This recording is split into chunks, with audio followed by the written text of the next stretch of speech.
This is DrTalks, real talk from real doctors on the issues that matter to you most. We are honored to have with us today Sandra Scheinbaum, who I've known for some time now, but never got to, do this and interview you and dive into your knowledge. But first of all, thank you for joining us. Thank you. I am thrilled to be here. So so that everybody knows, we're going to be talking about binge eating and how fasting may support that or not support it. We're going to find out from you what your thoughts are. And this is where, people say, oh, I wish I had a coach. I wish I had somebody to train me. Sandra has trained hundreds or maybe thousands. I got the number wrong, probably Thousands, yes. thousands of coaches on how to support people. And we're getting right to the source now of the person who's taught all these health coaches how to do what they do. And they're out there now supporting people. And it all came from you, which is amazing, the ability to speak to you about all this. And thank you for that. And what we're going to talk about today is how fasting, time restricted eating can affect binging, and some people don't even know that they are binging. It's really like this, first of all, called an awareness moment. So what do you even consider binge eating to be? Like, how does someone even know that that's a problem? Sure. So first of all, there are differences between somebody who is just overeating Thanksgiving meal and they just eat a lot. They have second and third helpings, and it happens infrequently, often during special celebrations like that, where we're encouraged to eat big quantities of food. And then there are people who actually have a binge eating disorder. And this is where there's a real loss of control, that once they start to eat, there's no stopping, and they may eat to the point where they are stuffed. Now, it's not bulimia. When someone is bulimic, they are going to binge and then they're going to find some way of purging. But someone who is binge eating, they are going to be just at that point where they might want to purge, but they don't go into that process. But it is dysfunctional and it can take over their lives. And I know, because I was a binge eater when I was in my 20s. Wow. Actually, it started when I went away to college. And I remember just not stopping. I went to Northwestern, and it was in Evanston, Illinois, and there were ice cream shops like Baskin Robbins, and I would go to one and get an ice cream, but that wasn't enough. That would trigger something where then I would go and I would get a second one, and then sometimes I would eat a whole pint of ice cream at a time. And I remember things like I would eat to the point where I was so full, and then I would throw it away. But then when I wasn't full, an hour, 2, 3 hours later, I would even be digging it out of the garbage can. And people who have binge eating issues would do that. So when we talk, I'm very hesitant to talk about calling something a disorder, because that labels you, the person. And now it's like you have a label. I have a disorder. There's something wrong with me. Whereas we all have the capacity for self-regulation. And in this area with food, it is really challenging. So maybe we can say no to consuming too much alcohol. We're not binge drinkers, but eating can be very addictive. And when to stop, being able to do that is really, really challenging. That's interesting that you separate alcohol and say that it may only happen with food, because the way we understand binging at the genetic level, and this is one answer, it's not every answer, is that some people bind dopamine much more efficiently than others. It's very easy for them to experience pleasure, and their clearance or their COMT enzyme is a little slower, so they get stuck. So they're feeling it way up here, and the clearance is so slow that they just are in this endless loop of like, it's like almost they're starting the process over again while it's happening, and they keep going. But then that would apply to anything. So what you're saying is that this is a separate issue that's only related to food, right? And so is there anything to be said about emotions and other issues, or what drives this? What's it rooted in? Yeah. Emotions can be part of it, but there's many, many reasons. So people can start to overeat, and then that can shift into binge eating when they're frustrated. They have a call, it didn't go so well. Somebody was angry with them. They're upset, they're stressed, and they could eat. But it can also be triggered by just by joy, just liking the taste of food. And in my case, it was sweets. And many people going to binge, they're not going to binge on broccoli. They're going to binge on chocolate, on desserts and carbs. So some people may eat that whole bag of chips and still not be satisfied. So what else can they eat? It's a habit. And that's so I was a clinical psychologist specializing in health psychology for many, many years. And I saw a lot of people with eating issues. And sometimes it is just liking the taste, and then you lose awareness of that ability to stop. In other words, it just feels good. You're eating and you're continuing to eat because you like the taste of the food. And it might be like with, let's say, ice cream. And I was notorious for like eating ice cream by the pint. I'm not kidding. Yeah. And so it feels good.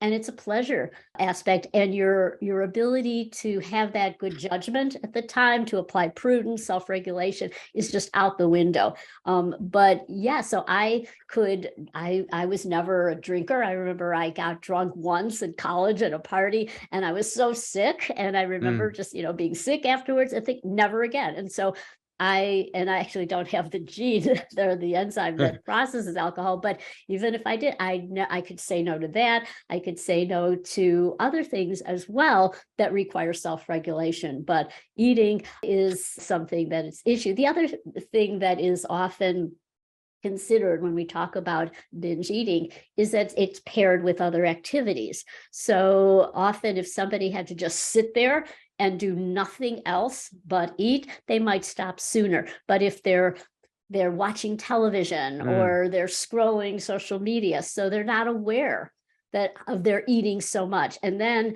they may finish what they're eating and they don't feel satisfied. So then they search for something else. So that would be another aspect of it as well. Yeah, it sounds like this gray area where it's like you said, it's a habit formation problem.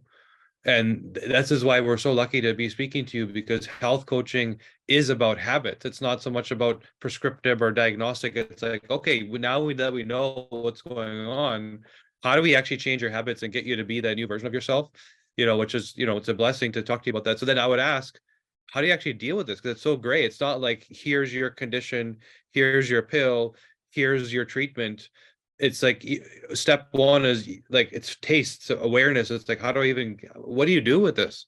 Yes. So step one is to normalize it, because that's the problem with calling this a disorder and labeling it. Now you think you're damaged and you think you have this condition. And it starts to define you. And there's so much embarrassment or shame. So people who are binge eating, so I never would be a binge eater in front of other people. In fact, I would go out to dinner and I would refuse the dessert. And then I'd come home and I would down 3-4 candy bars. It tends to be an isolated activity. And so the first step is to make it known, to tell people. And that's what I love so much about time-restricted eating, is where you can tell people that I open my feeding window at 10 a.m. or at 11 or whatever that might be for you. And you've now made that announcement. And then you change the way you characterize yourself. You start to say, instead of saying, I have a binge eating disorder, or I'm a binge eater, which is even worse, like your whole self is that disorder. But you say, I practice time-restricted eating. I don't eat after 8 o'clock at night, for example. Yeah. So you are now defining yourself that way. You have a different sense of who you are. And you're talking about that with people in that positive way. And that's one. The other is it's habit change, just as you said. So, for example, a lot of people will eat in their car. Again, this is a solitary activity. It's a solitary habit in most cases. And so you start with, well, where do you see yourself making that change? And might be that you start in the smaller, the better. It's okay. Like, I am going to stop eating at 10, an hour or half hour before I go to bed, even there. So it might not be where you ultimately end up, because maybe you want to stop 3 to 4 hours before you go to sleep. But a habit builds slowly. And so when you're a health coach and you're working with someone with these issues, I'd say, that's great. Let's focus on how are you going to do this? What are you going to say to yourself when 10 o'clock comes along or 9 o'clock comes along and you've made that decision? And so you start there. And the key is you celebrate. So let's say it's 9 o'clock, you stop eating. And that would be something, when you do that, you celebrate. And maybe you pair it with maybe turning on alarm, or maybe it's something like every night at 9, I'm going to do this. I'm going to, something that you enjoy doing. You pair it with something that's pleasurable, that's going to take the place of eating. Or it might be that you are habit changing around eating with somebody else, or even eating sitting down. Like every time I eat, I'm going to sit down. And when you do that, you celebrate, but you start with like one meal. So it is a slow process. BJ Fogg talks about tiny habits, and that's how this changes, tiny habits. Yeah. When I listen to you, there's one thing that kind of stood out to me. I tried to put myself in the shoes of someone solving this problem. And you talk about the solitude and this being a habit of solitude, like me being alone. I have my little secret space where I binge eat. And I think about change and not having support, and people not knowing, and that the advocacy of the people around me knowing that I need and want to change. It's so easy to slip back into that, my little cave, my hole, my whatever it is, my bunker, and hide and do my thing, because nobody even knows that this challenge exists. So how do you deal with that? Because I without support, it's become so much more difficult. Absolutely. The power of community, the power of social connection. And so when you start telling people, what you'll find, this is what I found, oh, I'm like that too. I used to do that as well. And I have a friend, we have attended many events together. I think you were at some of them. And, at these events, there's snack tables there because people donate. And so for me, anything that looks like a candy bar, like the energy bars, the high protein bars, I was addicted to those as well, because it just feels like you're eating a candy bar, and they do use sweeteners. And so what we did, and she is actually an expert in emotional eating, and she went to this space, Tricia Nelson, because she was an emotional eater. And so we bonded at these conferences, and we made a pledge to ourselves. We are not going to go to that snack area and start on these bars. And so now her voice is in my head, and vice versa. So we became accountability partners. That's one of the beauties of working with a health coach, because there is no judgment, no shame, because often people won't talk about this. They're afraid. It's shameful. And so when you have a coach and you are feeling in this safe space that you're talking about with your coach, and 9 times out of 10, your coach will have been there all as well. They'll get you. And so your coaches, you hear their voice in your head every time you start to go to eat more. And that's what's wonderful about making an announcement about being a time restricted eater. You've put it out there. You now are thinking, I'm accountable. I don't want to go back on my word. And that there's that check-in call coming in a few days. There's that accountability call, and progress is obvious. If things haven't changed, you can't lie your way through it when you're dealing with a coach. You can perhaps lie to yourself if you're alone, but not when you're working with somebody. So that's very important. And that's why coaching is so successful for people. And then there's community you can find. I'm sure there's Facebook groups and places you can go where there's other people that you'll see that are struggling, that when you put these groups together, the support makes it so much more powerful and easier to get through. So when someone's going down this road and like, okay, step 1, I'm going to acknowledge this. Step 2, I'm going to take action. I might hire a coach. I might go to some group and start learning. Where do you see people failing and like things fall apart? Yes. I'm glad you brought that up, because it is not all or nothing. And that's where people get into trouble. They make a decision, okay, I'm going to not binge eat. I'm going to eat 3 meals a day. I'm not going to stack. And then they find themselves doing it. And, oh, I'm eating, I'm devouring this bag of potato chips. And now they say to themselves, and this is why most diets fail, I blew it. It's all over. I blew it. I'm worthless. I can't do anything right. I'll never overcome this issue of why can't I stop? And when they have that thought in their head, that is like saying, okay, I can eat more. Or they might say, this is a good day, this is a bad day, this is a bad day where I'm binging, and so I might as well continue. Or I've just had company and people brought desserts and I've got all of this in the house, so I'm just going to eat it all up and throw half in and then I'll start fresh tomorrow. And it's that kind of thinking that is really self-sabotage. And so I would always tell people, wherever you are, you can be holding that spoon or fork and about to eat something, and you make that decision, no, I've had enough. And so you put it down. And then you focus on celebrating your restraint. That wherever it was, because we are all human, we are not robots, we are fallible, and therefore we're going to screw up. And so when you say, okay, I am following time restricted eating, I'm going to only eat from, let's say, 10 o'clock to 10 a.m. to 6 p.m. And then you find you're at a dinner and it's 7, 8, 9, and you're eating and, oh, I blew it. Mm-hmm. And you get very discouraged. As opposed to, I'm going to do this 99% of the time. Mm-hmm. Because it took a long time to develop the bad habits. Didn't happen overnight. It's going to take a while, mm-hmm. and it's never perfect. We can't do it perfectly, and that's where often people get depressed and down on themselves. But as opposed to, if let's say you are charting, like as if you were doing a research study and you're plotting, or like a stock market, and you're following, you're doing trend lines. And so now you might say, oh yes, I'm on an upward trend. It's getting better, but it's never looking at, I'll have to do this 100%, no exception. I'll never eat before 10 a.m. again, for example, because is where you do yourself in. Yeah, I find, so that made things easier for me.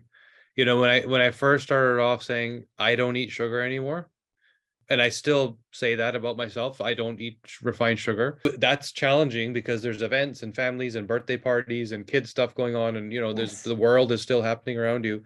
And last night, I'll admit it, I actually had apple pie and ice cream, right? And I didn't care. It didn't bother me. Why? Yeah. Because I know I'm on that upward trajectory, like you said. And I know that I'm doing things so well for the majority of the time that once in a while, it's almost like I'm doing things so well so that my body is ready to take that hit on the day I need to do it. Yes. Right? There's a wedding where I just can't say no, or I'm at my mom's house and she's forcing something down my throat and I just can't reject it, right? So if I do everything, if I control the majority of my time, then I'm prepared for that once in a while problem that I otherwise wouldn't have wanted.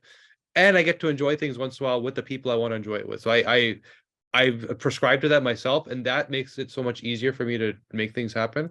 One other thing you said, when it comes to I'm missing out on this pleasure and I'm saying no as the spoon is right here, what people have to realize is dopamine, this thing that allows you to feel the pleasure, also allows you to feel reward.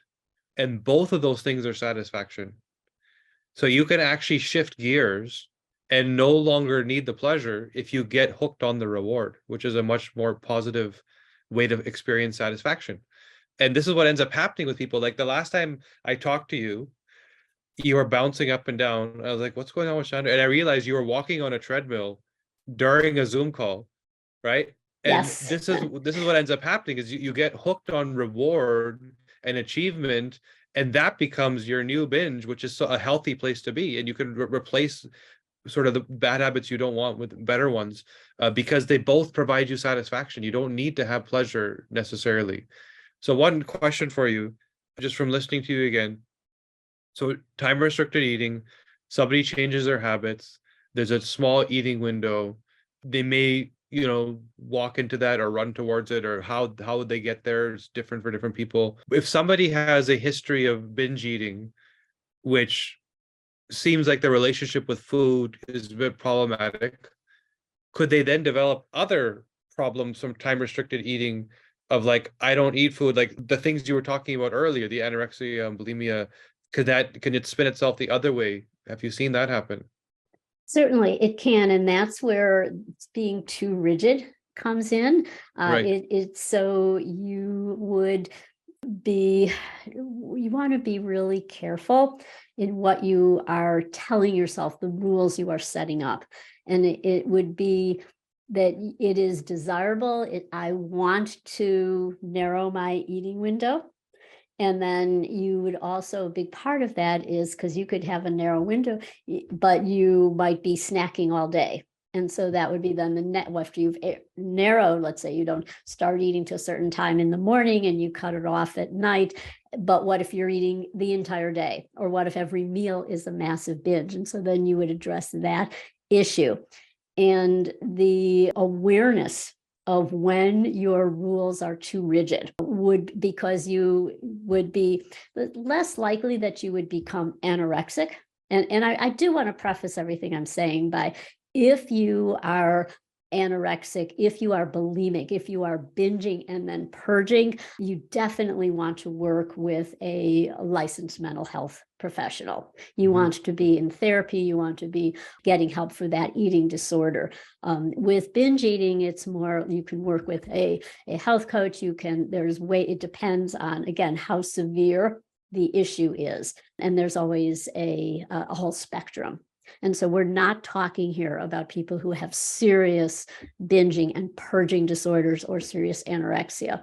What can happen is that people can become what we're now calling orthorexic, where you tend to have too many rules.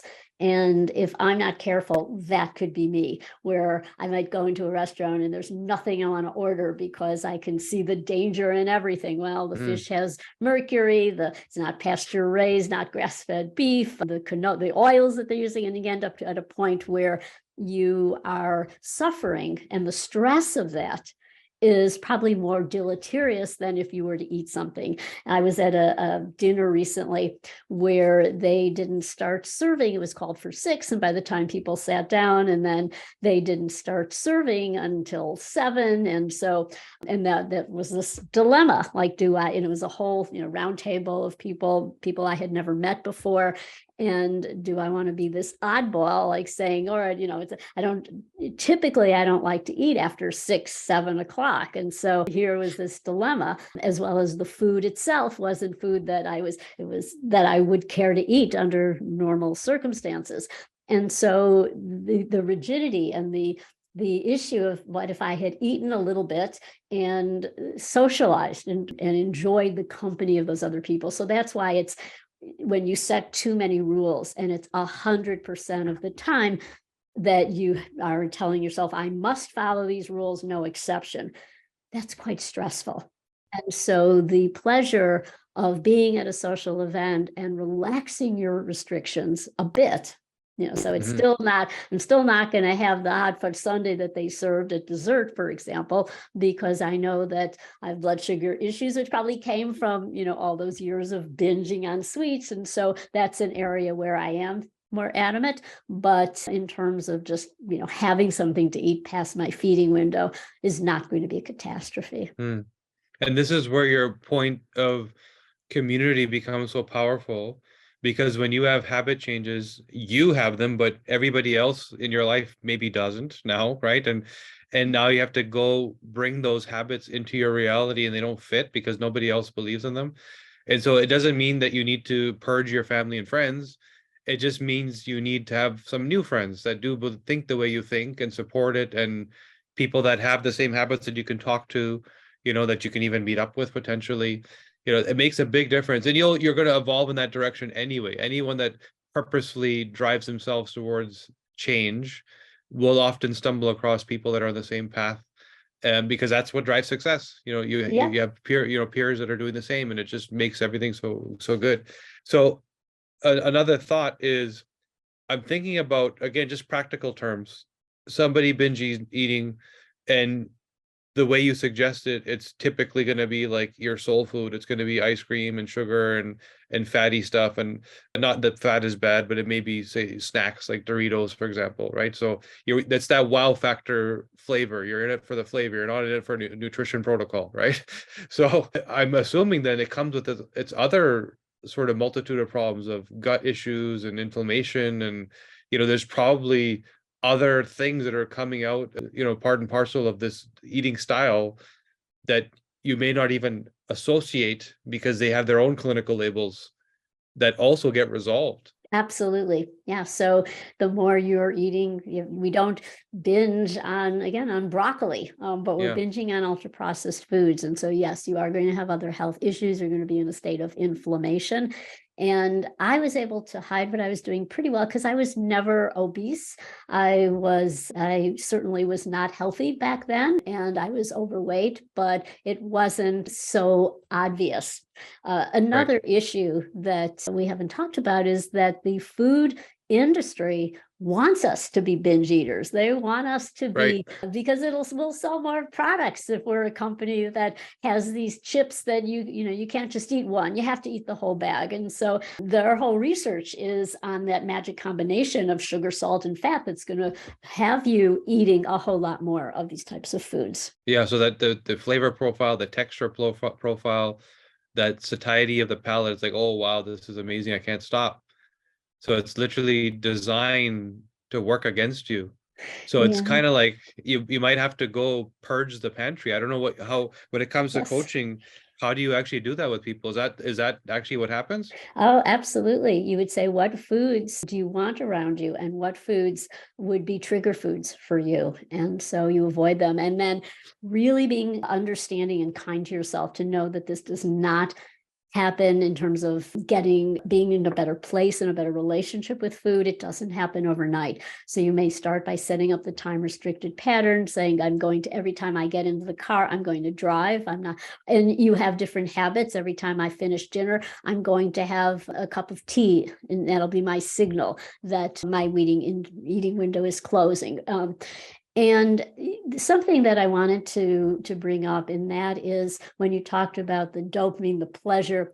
So there is that immediate satisfaction, but the real pleasure is so there's the enjoyment, but the satisfaction of working towards something that is really important in your life.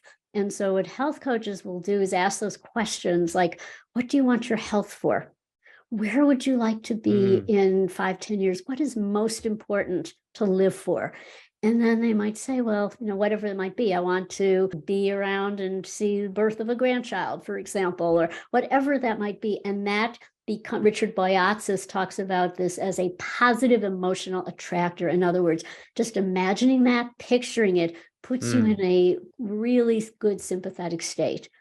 So, and some people are motivated by negative emotional attractors. It's valid, not as strong as getting to the PEA, but the negative emotional attractor would be, I better stop eating this because I don't want to be diabetic. I don't want to get cancer or heart disease. And so it is the negative consequence that is scaring you, and now you're going to change your behavior. And so a health coach works with people to say, which one are you? It could be both.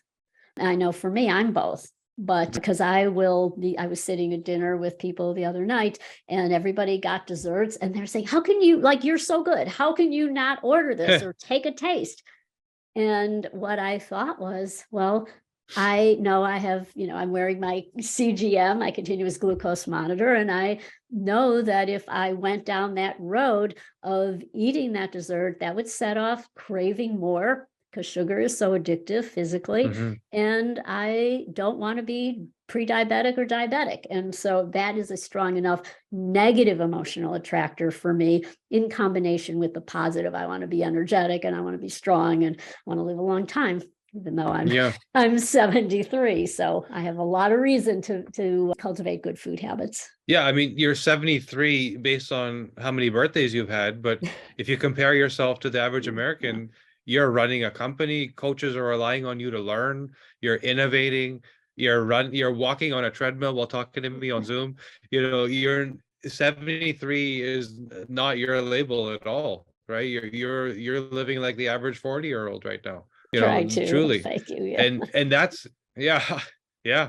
And so, that makes me think of that, this whole thinking around what you just said about the positive versus the negative and those choices, and even the awareness that these are choices. Like chronic disease is an option, and this choice of how you're going to eat, and it's not just about the calories and the weight, the longitudinal effect of the insulin response and the inflammation and everything else, and the mood and behavior issues and the serotonin dysregulation and the gut disruption, all this stuff. Yeah. You are making a conscious choice to eat towards health or to eat towards pain, right? And that power of knowing that it's your choice when it comes to chronic disease, is this something that health coaches are able to support people with? 100%, 1,000%. Yes. And so it's through that conversation where that person feels supported, they feel heard, they feel like they are in control. And coaching builds self-efficacy. And that is where you have a sense that, yes, I do have the ability to change. I can do this, and it's not going to be linear. It's going to be, there'll be setbacks, and that's accounted for, but they're excited by the idea that I don't have to be stuck in this pattern. And I just don't, it's not like I have this disorder and I have to suffer with this and I can't change. And coaches can focus on that times when you do have self-regulation. So if we're talking about not being able to stop eating, that's inaccurate. There comes a point where you did stop. Maybe it was after you had 2 pints of ice cream and half of that chocolate cake. At that point, you got the signal like, I can't eat 1 bite more, and you stopped.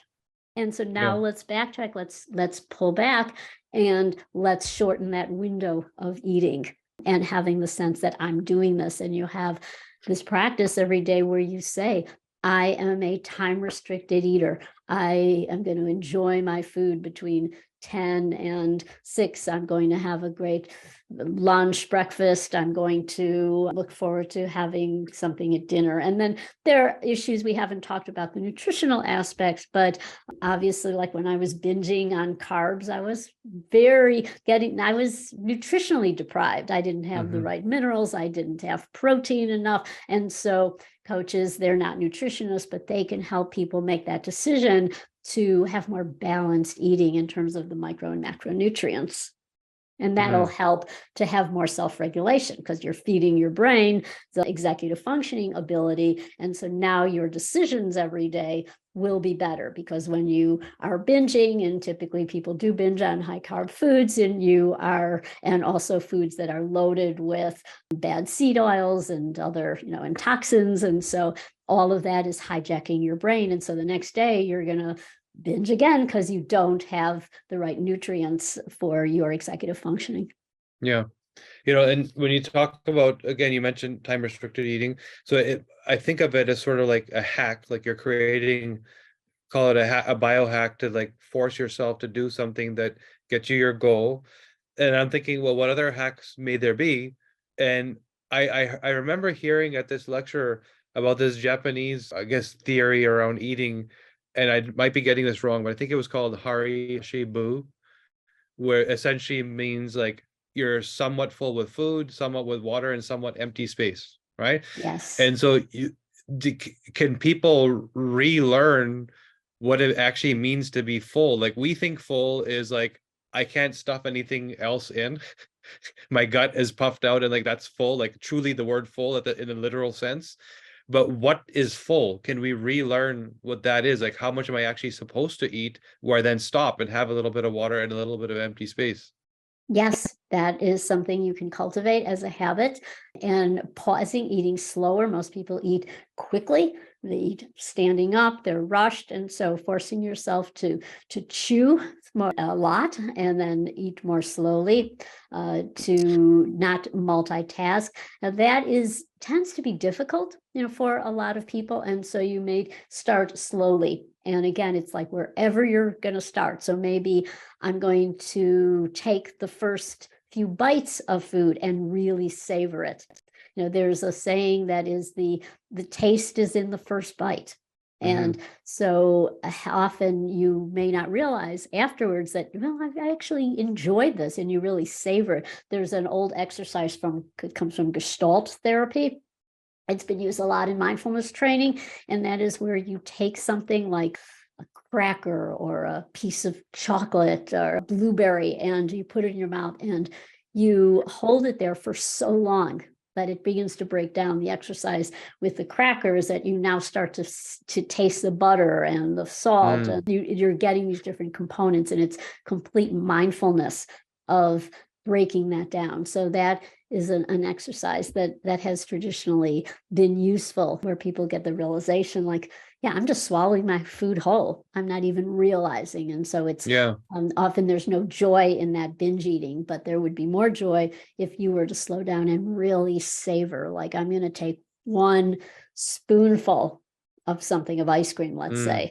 I'm going to really taste it, or savoring the taste of sweet fruit. So when you are binging on sugar-laden foods, your taste buds are hijacked. And so you may not taste the sweetness of a carrot, for example.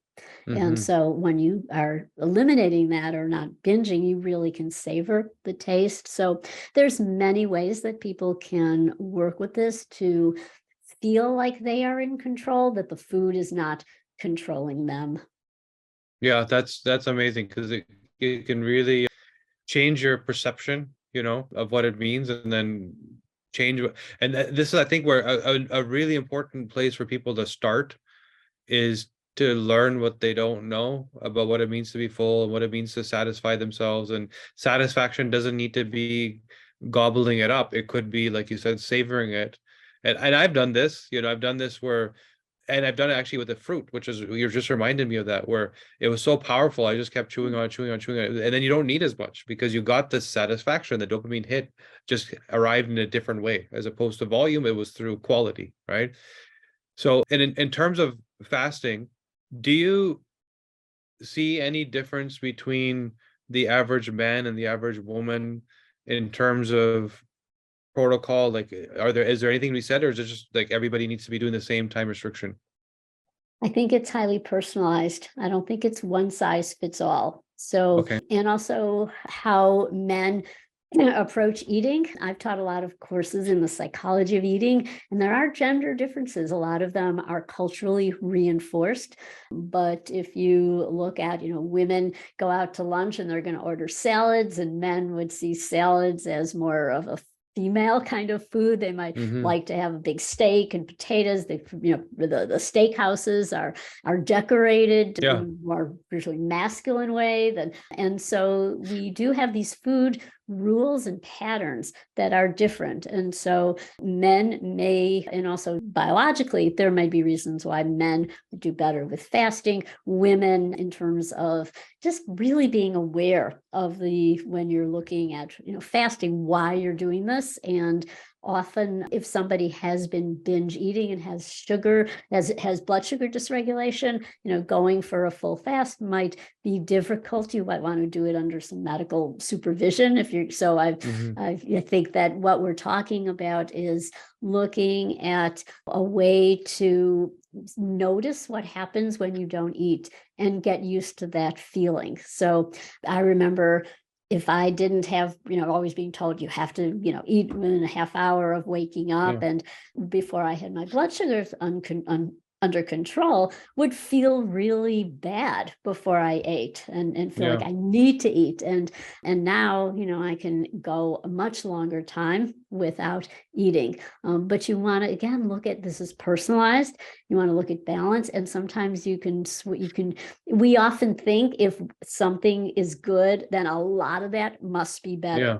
And so if fasting is good, how do you have to fast longer? If time restricted eating is good, I have to time restrict longer and be down to one meal a day, which, by the way, might not be the best way for people with binge eating issues, because if you bottle it all up, let's say you open your feeding window at 4 or 5, and now you have one big meal, that'll be like a Thanksgiving meal. Yeah, tend because, oh, this is my only chance to eat, and you'll keep eating and eating and eating. And so that might not be the best approach, as opposed to having 2 or 3 meals during the day. And also if you're, that's yeah. yeah, I was just saying that's so true. We see that all the time with people that are on this one meal a day. It's like the spread that gets laid out, edge to edge on the table. It's just every animal and fruit and plant you can think of has been cooked that night. And it's because, well, I'm getting all my calories in. The total, no, the total it adds up pretty quick. And what about for you personally? Are you 7 days a week, or what are you doing yeah. So when it comes to fasting? yeah. So my issue now at 73 is avoiding sarcopenia. And so I really are paying attention first and foremost to protein. And I follow the suggestion. It comes from Dr. Gabrielle Lyon, a friend of mine. And she talk about 1 gram of protein per pound of body weight, of ideal body weight. And so for me, that is getting 90, 95 grams of protein. So I don't want to do that I couldn't do that in 1 meal. And so I spread it out, and I found it. I used to be doing 2 meals a day, opening my eating window around noon or 1, then eating dinner at 6. And now I've experimented with opening it sooner and having a lot of protein at that first meal, like 30, 40, even 50 grams of protein, and then a bigger amount at the evening meal as well, and then a smaller amount at lunch. But having that balance, because I also do a lot of physical activity. I weight train 3-4 days a week, at least 4 days a week, actually. And so because of that, I really need to make sure that I'm getting that protein for avoiding muscle wasting. Yeah, and as you age, it's so important because people don't realize it. One of the major causes of death is just frailty. People just getting old. Yep. We think about disease, and yeah, but what about the people that didn't have a disease? How did they die? They slept in the bathtub, or they just they couldn't get around it. That's still today true. It requires muscle, and muscle is also where you metabolize your glucose and you avoid getting diabetic. And anyways, the benefits are obviously clear, but you need to maintain that. So what other changes did you see when you changed from the lesser or more condensed meals to spreading it out a little more? Did your body change at all? Did your mood change? Yes, my workouts were better. And Okay. so now I always make sure I tend to do in the morning, I'll do yoga and Pilates, just because I like to do those on an empty stomach. It's hard doing inversions when your stomach is full. It does not feel so good.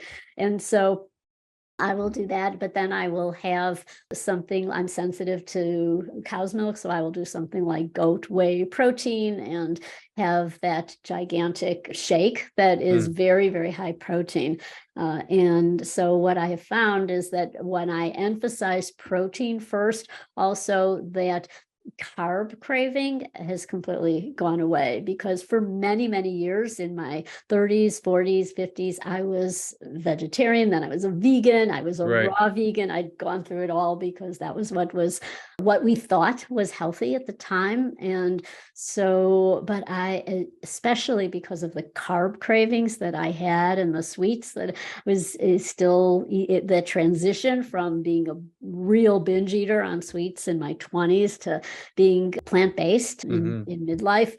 That was not the best for me, because I was still craving, those huge meals I was a carbaholic. And so it wasn't until I went to high amounts of protein, and particularly animal protein, that I'm feeling like I'm satiated and I no longer have that craving. So I can be at a restaurant with people who are all ordering desserts or pastas, and knowing that I'm not going to be craving that, or coming home feeling dissatisfied and eating every carb in sight in the kitchen. Amazing. Well, this has really been helpful. And it's been really even more helpful that you opened up your personal story and told us, what you were able to do and achieve, because that's inspiring to people to say, well, if Sandra used to have her nutrition plan was a pint of ice cream every night, and she can turn that off, well, I can too, and it's even just the awareness of people not even knowing that they're doing it. First step. A lot of people don't, from what we see. So this is awesome. And so if somebody does want to work with a coach, I know you train them. You don't necessarily run coaching per se, unless I'm getting that wrong, but how does somebody actually find somebody to support them? Yes, they can go to functionalmedicinecoaching.org and they can go to find a coach. And many people may decide that they want to be coaches themselves, Yeah. because people who may be suffering from particular conditions, now they feel a calling to serve others. So we would welcome you, because the world needs so many more health coaches with so many people metabolically unhealthy. Yeah, and you're doing amazing work there. And this is true. You'll find that most great coaches, functional medicine practitioners, came from a background of needing to solve their own problem. And so the passion is there, the belief and understanding is there, because whatever was conventional failed them, right? They did get that label. You have an eating disorder. Good luck. Let's manage it. Versus, no, we can unwind this thing. It doesn't need to be like this. You can have a different reality. So yeah, I would urge anyone. So is it the same website for anyone that wants to understand how? They can. Yeah, they can get a coach. If they're a doctor, they can hire a coach or refer to a coach, or they can become coaches themselves. And you don't need a background in healthcare, which is so cool. The best coaches often have no background as healthcare professionals. Yeah, that's amazing. Well, thank you, Sandra. This is an eye-opening conversation, as expected, with your years of experience and having trained so many years, coaches yourself. And now, there's somebody, I'm sure somebody listening is like, wow, I didn't know I could actually solve this problem. So thank you so much. Thank you. It's been a pleasure.